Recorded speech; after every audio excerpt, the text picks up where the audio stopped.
Hi, it's Donna, and I have a little story for you. Recently, a new friend of mine asked me what I did for a living, so I gave him my elevator speech. I said, well, I'm the Managing Director of Consulting Services at JCA, and we provide business operational consulting to nonprofits, meaning we help organizations match their people and their processes and their systems so that they are well aligned with one another and they can work efficiently and effectively. So after I gave him my speech, he said, do you ever deal with people who are in the wrong jobs? And I said, yes. It's not an overt part of my job. I mean, I'm not George Clooney flying all over the country, firing people every day. But since we look at organizations, and organizations are full of people, we absolutely do pay attention to people and the roles that they hold.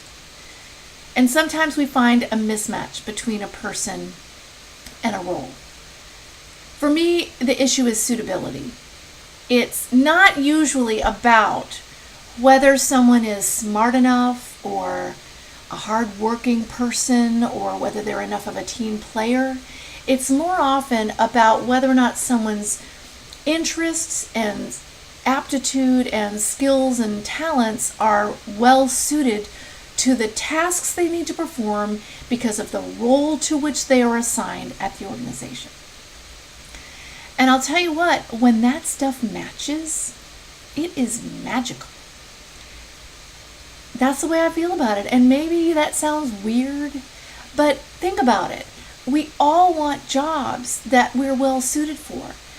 And if you have a job that's right for you, that fits you, that feeds you, it is a gift. We spend a lot of time during our lives at work, and nobody wants a job that gives them the Sunday night blues. If you're not sure what that is, just think about it.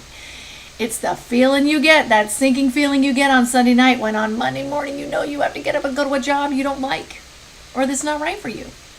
So when we find someone who's not well suited, how do we approach that situation? Well, with several key elements. Honesty, kindness. A friend of mine just recently said, tell the kind truth, and I thought that's great, I'm stealing it. We need to be empathetic.